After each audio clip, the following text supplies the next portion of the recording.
society has become a very moving, flexible system. In this society, the persons, the individuals have to organize themselves. Who am I? How are I? With whom am I? For what am I? Yeah. So these questions, these deep questions of identity, who am I? This has to be done by individual persons each day, again and again. Yeah.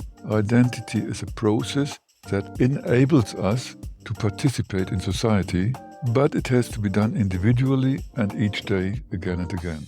And counseling is a space where this is done, where this can be supported, where this can be framed. Hilarion Petzold spoke about a space of freedom. This is Three People in Your Head, a podcast about getting the best out of yourself and others. Co-hosted by John Fleming and myself, Matt Taylor. Sponsored by the International Transactional Analysis Association and the European Association for Transactional Analysis. Peter, thank you so much for joining us on Three People in Your Head. Maybe you could go ahead and tell us a little bit about yourself and your roles within TA, that kind of thing. Thank you for the invitation at first. My name is Peter Rudolph. I'm a TSTA in the field of counseling, and I come from the northwest of Germany. And I'm working there in an institute with some friends, and we offer counseling, psychotherapy, training, supervision. And I mostly work in the psychosocial health field. I work with child and youth help institutions, psychiatric clinics, and institutions who work with persons with mental illness, mental disease. Okay. Maybe you could tell us a little bit about how you first got into transactional analysis. No, this was my personal psychotherapy. I had a rather challenging young time and had rather challenging crises. And with TA therapy, I experienced a person who integrated thinking, what was my resource always, and feeling and acting. They connected somehow a belonging and an own responsibility. Right. So it was a really deep experience where I thought, yes, we can do something, we can change, we can take somehow the lead for ourselves. Brilliant. And this was interesting, and then I started to work with children and with young persons, and I realized that TA is a good way to think and to conceptualize. Yeah. And I tell a little bit more about Yeah, absolutely. Yeah, tell us some more. Well, and I had this situation in the private office where persons came and had their problems, and when I make supervision in the psychosocial health field with children, then we often have very complex situations where we have families with a different and complex structure. Yeah. We have different cultures. We have a discount in serious forms. And then to look, what are problems? What are solutions? What are resources? How can I bring complex situations to a solvable and manageable level? Right. There was TA an excellent tool. Excellent tool. Yes, this was how I came as a person and as a professional then to TA. So how long have you been qualified as a TA practitioner? Well, this was, I think I had 8 or 10 years where I learned TA. Yeah. And in this time I developed my work. Yeah? Yeah. And then after having CTA, I rather soon made my PTSTA in Kiel in England. Okay. Nice. And and then I made my journey. Okay. Stepped on. And were you working in the psychological sphere before TA as well, or was it TA that brought you into that world? TA brought me into that world. Yeah. Before I intended to go to school. Okay. And when I studied school, we had a practical sequences, and then I realized, oops, this is not my work. Okay. Right. Okay. Later, I became for 10 years a school director of a little school, but at this time, when I started, I realized teaching children is too challenging for me. And that was your introduction to working with children and families as a teacher. Okay. Very good. Now, this episode is particularly focused on transactional analysis and counselling within transactional analysis. So I wondered if maybe you could tell us a little bit about your perspective, your frame of reference on how counselling in transactional analysis works and what that's about for you, your thoughts on that. Let me start with some reflections about counseling. Do so, please. I have a certificate as a sociologist. I'm no psychologist, but I'm a sociologist. Yeah. And so I have a good view to societal questions. Yeah. Yes. And when I see clients coming to me, they are not coming because of exhaustion. This is the reason why they come concretely. But there are patterns of behavior, of thinking, of feeling, of organizing themselves are not fitting anymore. They organize their work and they organize their life, but the patterns are no longer fitting. And I think that we have a society that is very flexible, very agile, say it positively, and persons have to adjust themselves to the requirements that are made in different contexts. Yes. If somebody from northwest Germany goes to Stuttgart or to Munich, this is a change of culture, of identity, of the whole person. And society has become a very moving, flexible system. Yeah. And in this society, the persons, the individuals have to organize themselves. Who am I? How are I? With whom am I? For what am I? Yeah. So these questions, these deep questions of identity, who am I? This has to be done by individual persons each day, again and again. Yeah. Identity is a process that enables us to participate in society. Yeah. But it has to be done individually and each day, again and again. And counseling is a space where this is done, where this can be supported, where this can be framed. Hilarion Petzold spoke about a space of freedom, counseling as a space of freedom where we can look what our external context. What does it mean to come from an agricultural region into an industrial region or a post-industrial region? What does this mean? What does it mean that in my childhood things have happened? How can I realize, reflect, and manage my internal context and my external context? This balancing and adjusting, I think this is identity work in a modern and postmodern society. And this is what we have to do. Great. Yeah, and I had clients with such interesting histories, and then we look back 2 generations. And I had a client, for example, who had Dutch grandparents, and German grandparents. And the Dutch parents came from Rotterdam, which was bombed by the Germans after they capitulated. Yeah. And the German family came from East Europe, and they had very painful experience when they had to leave their places, and they had experienced violence. And these wounded grandparents were in this client. Yeah.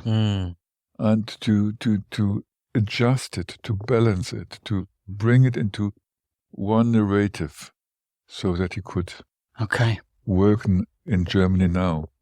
So it's interesting. What I guess what I'm picking up from what you're saying is you are doing a lot of accounting for contextual matters, cultural issues, historical, transgenerational or intergenerational matters, and that's all taking place in this space that you describe as counselling. Space of freedom, is that how you describe it? Space of freedom, yes. Interesting. Yes, and accounting is a good word because when I work in the child and youth help area, then we often have children who steal, who hurt themselves or others, who have really crazy, dysfunctional, discounting behavior. We have parents of these children who have crazy, dysfunctional, and discounting behavior. It's really challenging. Yeah. And I love in TA that Byrne gave us tools to understand that the crazy father is not crazy but wounded, and that his way of behaving, thinking, feeling was a solution and an adaptation. That's right. To his context that he had. Yeah. And to account that dysfunctional behavior is a solution for a bigger problem. Yeah. This is very helpful in my work. Peter, how would you differentiate from what you do in the counselling field to, let's say, the psychotherapy field? I'm wondering what, if any, overlaps or differences you would make, because I could also see how somebody in the psychotherapy field might be listening to this and say, oh, well, I could work with these people too. So how do you feel the counselling approach is different from the therapeutic approach? I see the big smile on your face with that question. Well, as when I was in the executive committee of EATA, we had outreach programs, and we went to different countries and made workshops as executive committee. And when we were in Skopje, I told such stories about counseling, and they said, "What is the difference? What is the difference?" Yeah, it was nice.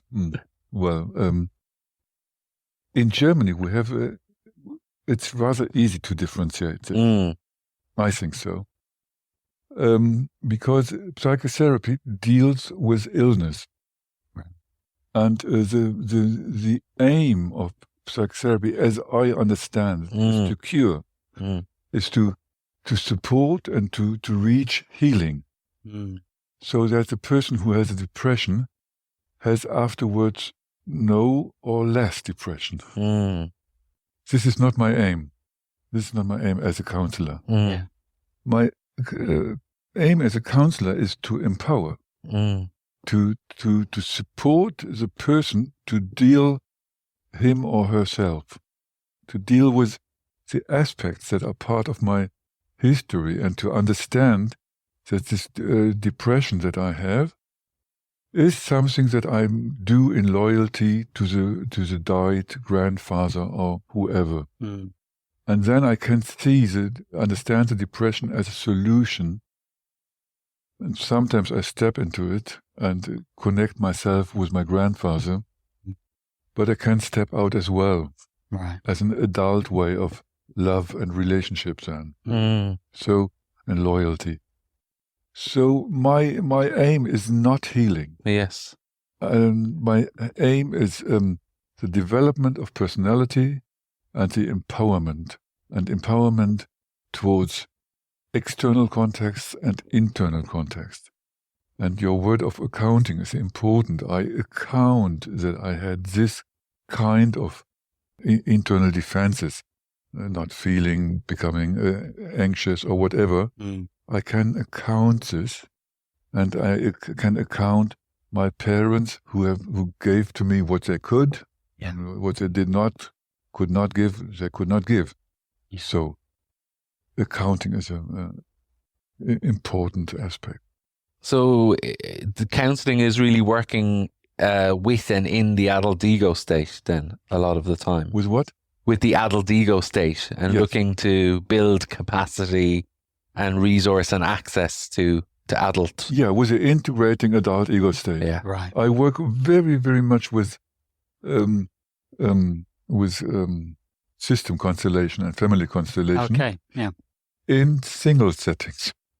Right. Okay. Yeah. Then I put cards on the ground for the different members of the families, for the different families, for the topics, and the person is wandering inside of herself, of himself, and feeling, reflecting, perceiving, accounting, managing his topics and persons that he comes from. This is... Love that imagery.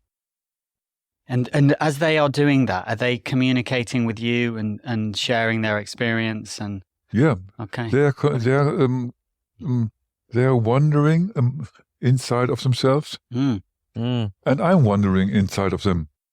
So and we exchange. What do you perceive? What do I perceive? And I'm rather experienced in wandering in persons, and so I can offer my perceptions, and the aim is to account and to integrate, and by this to empower. Yes. And it's really, it's a difference if I work on mental illness or if I work on supporting development and supporting empowerment. Yes. So, and what's the difference? How would you distinguish that difference? When somebody comes to me and says he has problems with his family, always anger and frustration, and the question, do they stay together or not? And he says that he has a depression, and I see that he has very depressive symptoms. As a psychotherapist who works with depression, I work with him until he has no more depression. Okay. If this is possible. Yeah. As far as is possible. As a counselor, I work with him to empower him to see his life in a state as it is at the moment, to see options and burdens, and to manage the burdens and to see the options and move towards the options. Okay. Yeah. And if he needs his depression at the end still or not, this is not my question. I have clients who take their depression with them, sometimes as a resource to make a break, or whatever, or as an aspect of loyalty, or if they, this is not my question. If they still need it, my question is: are they able to take the challenges and options of their life? This is what I support balancing of the aspects of their life. I support the feeling and taking care of values, of meaning. These are questions more than health. Becomes it visible? Yeah, absolutely. Great answer. I'm also wondering then at where and if there might be an intersection with coaching at the other side of counselling. Do you see that as being another field or as being something different? I'm interested in your thoughts about that, if you have any. In Germany, we have now a task force who shall review the concept of counselling. Okay, I'm one member of this task force. You could say it, if I allow myself a certain kind of grandiosity, I could say it's all counselling. Okay, because if you go with coaching, you have to have more competence and more knowledge about organizations, about functional and professional systems, and so on. If you work with people with psychiatric disease, illness, you have to have knowledge in this. So, and if you work with children and youth help associations, institutions, you have to have knowledge about development topics, about educational topics. So, it's supporting persons in context. Okay. Yeah. So there's many roles under the role of counsellor, depending on what context you are involved in professionally. Yeah, the word above is counselling, and below we have psychological counselling in private practice, or let's say something, or supervision or coaching. Yeah. Even psychotherapy we could put there, but I'm not sure about this. And I don't know if I want to do this. Yeah, sure. So we have not only private offices in Germany, we have thousands of church, ecclesial counseling offices. Support services. Counseling offices for couples, for families, for life. And that's linked to the church? We have Catholic, we have Protestant, we have township, how do you call it, of the towns, of the cities. Like local council? Yeah. Okay. So, and we have, it's really exploding. Okay. The need of getting support to organize myself is increasing extremely. Why do you think that is the case? I think, as a sociologist, I think because we have a lack. We have a lack of bonding and clarity. Right. We have a lack of who am I, and the flexibility that persons have to have. Yes. Is not self-evident. It's a really psychological work and challenge to organize myself, that I get up in the morning, have a rather good mood, work until 5 or 6 or whatever, then go home and I do no violence against my family. So this is a lot of work that we have to do.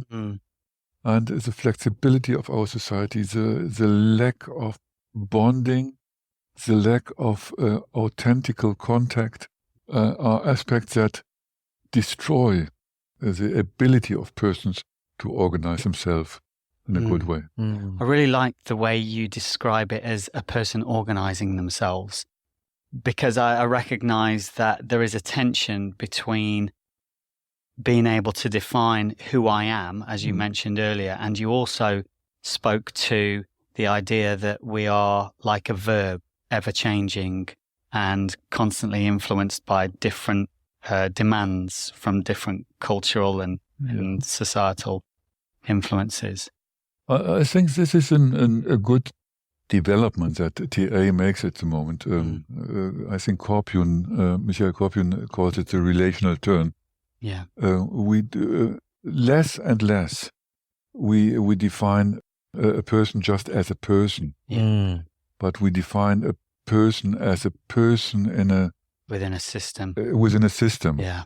This word of Ubuntu, I am because we are, becomes part of theory development, step by step. And I think this is something really important, that we define and create tools for intersubjectivity, for realizing, perceiving, and working with connected persons. So that we do not think, this is Matt, and he is he. You are you with your wife and your systems and with your history, and so and to see this system when you work with persons. I think this is important, and that we get more in touch with this. Yeah. What does it mean to you to be a systemic practitioner? I'm not a systemic practitioner, but I Okay. We can edit that one out. No, we'll leave it in. Oh, it's a beautiful question. You're a practitioner who works with systems. Yeah. It's a better way of putting it. Yeah. I'm a practitioner, and TA is my home, and TA integrates deep psychological aspects, systemic aspects, behavioral aspects. So I developed, in my last article, I developed something like an idea, following Keith Tudor, of an holistic field. Okay. And I think we have to integrate. And when I read systemic theory, some aspects are missing for me. This is why I'm not a systemic practitioner. Okay. This deep contact and encounter. When I look to Bernd Schmidt, for example, I don't know if you know, he describes that two persons co-create reality, and this co-created reality he puts between them. Yeah.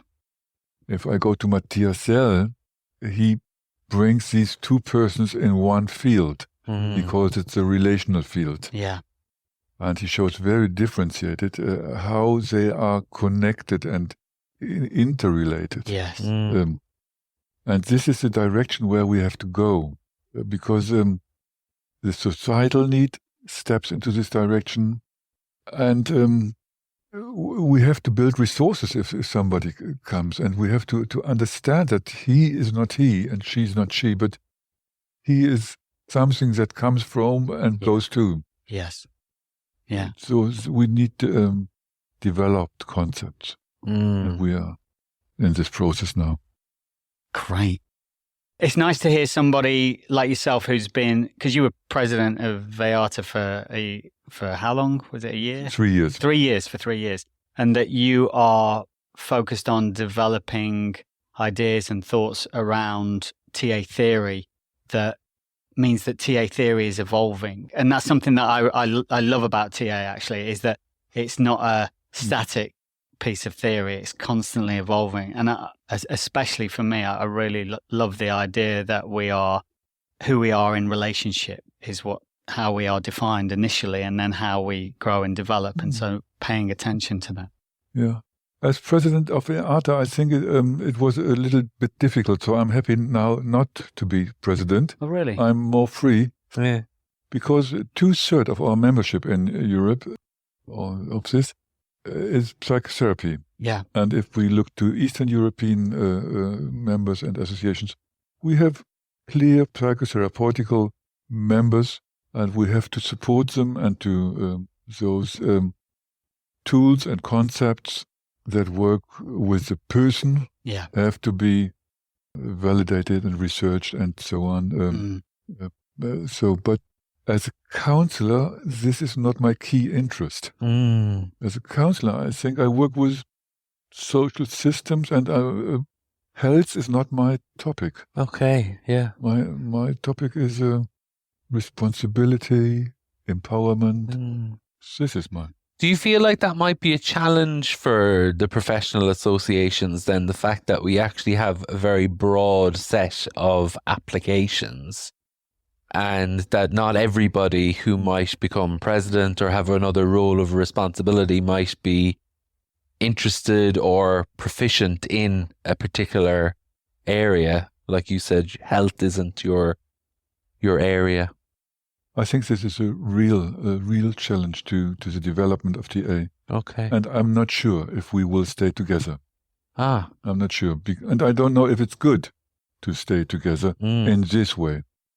Because the professions have different interests, different moves, different needs, different processes, different aims. So, and what we should work with are our values, and look, how do you realize okayness when you work as a psychotherapist and start with illness, and how do you work in organization, and how do I work in counseling? Yes. Which values do you follow? Which values are important? And this value focusing, this was an important part for me in my presidency.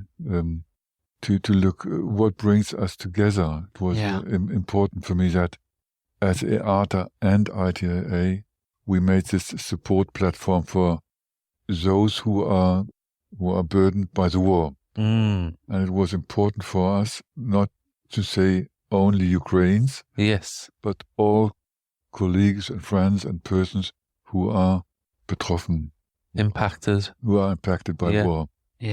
So, what are the values that we represent and that we work for? To get this clearer, this was important. And what did you learn from that process, working with other colleagues? What was the thing that most stood out to you through that process? Well, the Ukrainian process was, for me, interesting and challenging. Because the Ukrainian colleagues suffered extremely challenging, terrible, dangerous situations. And to stay there and to stand there and to say, we do this and support and stay with you. And nevertheless, we support as well Russian colleagues, and we will not exclude Russian members because they are Russians. Yes, of course. Yeah, there were requests in this direction. And how do we discuss this serious and challenging question? This was interesting. Well, it gets right to the heart of TA, doesn't it, around I'm okay, you're okay, and unconditional positive regard, you know, because the whole world began to, didn't it, say, okay, we exclude everything and anything Russian, so it would be natural that the TA community would also have to face the challenge that some might agree with that and others might not. So it's a very difficult political terrain to navigate, and I'd imagine that there's other things in presidencies that are difficult to navigate as well that might happen in the world. And I'm wondering very curiously about how the different fields might react differently to these things. Yeah. We will see how they react. Yes. We will see how they react. What was important in the process, on the one side, it was Ukraine, the Russian war in Ukraine. But we started it at the same time. I realized that in my time as a president, we had thousands of refugees that drowned in the Middle Sea. Yes. We had a climate change that increased. And as a psychotherapist or a counselor, we did not deal with this. And I thought this makes no sense. This makes no sense. It's not good when the world breaks together. I'm a German, and my parents lived in the 30s and 40s and 50s, and my generation had to ask, "What did you do that it happened?" Yes, that Holocaust happened, and I don't. And if my children ask, "What did you do while climate change?" Yes, and millions of people died, what did you do? I want to have an answer when they ask. Yeah, and so with really beautiful colleagues, we developed this common mission statement. Did you hear about it? I've heard about it, but I don't know that much about it yet. Yeah, we said the common mission statement was at first a process where we asked what connects us, ITAA and EATA, and what are our values in a time where the world is breaking down, where climate, social justice, autocratic systems increase, and so on. And then we developed a common mission statement where we say that those who practice TA are committed to the values of sustainability and social justice. And so we do not stay just with an I'm okay, you're okay, but we step forward to a universal okayness. The refugees that are drowning are okay as well. Yeah. And the world that is drying, is destroyed, is okay as well. So this is what I think this is the development that we have to do as transactional analysts without losing the quality that we have. We are not a political association and approach, but we have to take responsibility. It's not that the person that comes into my office is somehow a little bit more happy and somehow a little bit more self-dominating, determinating. But how do I support him to perceive that he is a connected person? So the awareness, not just I and you, I and you and you and the world. And the world, yes. Right. This is my image of the direction of the development of TA. Okay. Universal okayness. Yeah. And this commission statement yesterday has been put into the statutes of EATA by the General Assembly. Oh, wonderful. Yeah, last year the Council agreed to it, and because it's a statute change, the General Assembly had to agree as well. Great. Yeah, and I'm really happy. And what this means now, if we're not just looking, you and I, what does it mean for the development of concepts, of theory, of competencies, of exams, of trainings, of curricula, of syllabus? So we will see what the consequences are. But this is a journey we have to do now. That is really interesting, because when we think back to the origins of transactional analysis, that's a sea change. That's a big change. And I'm excited by the thought of the development. And I guess I'm also very curious about the potential of loss, or what may be missed in shifting from our current position to the universal okayness. But I guess that will unfold in time. Yeah. I think we really have to take care about the losses, as you say.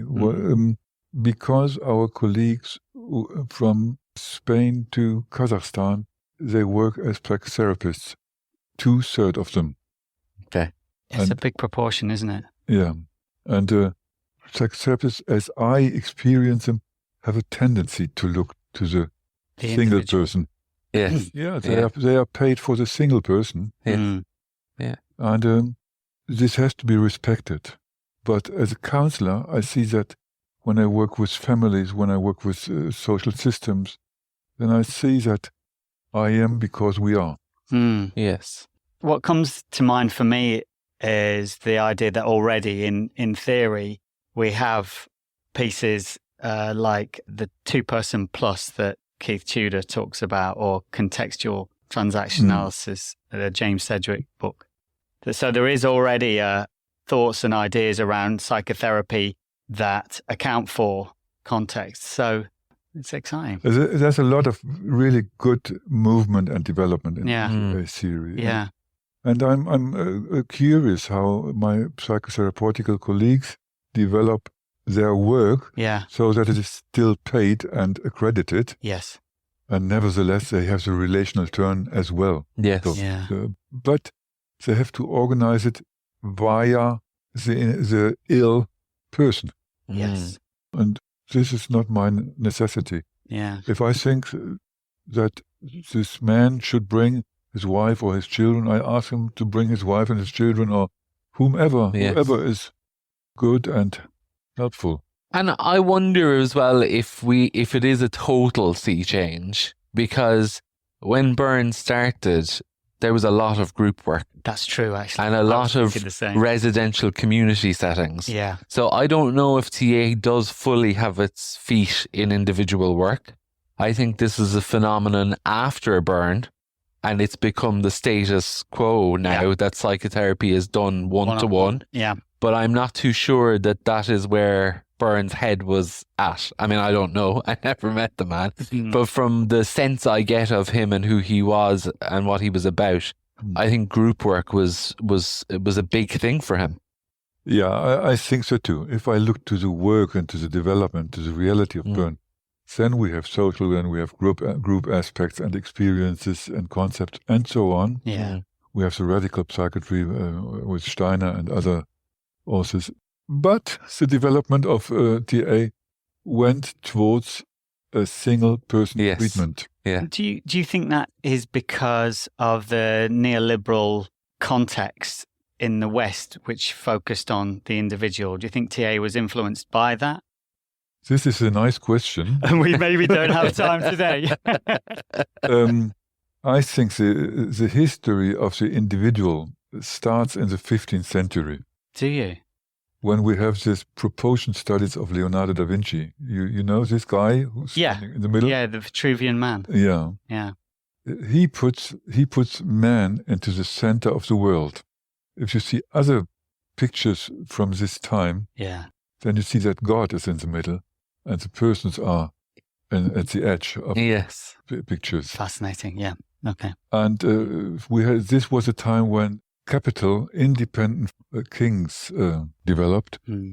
We have the East Indian Company. We have in Germany, we have the Fuggers.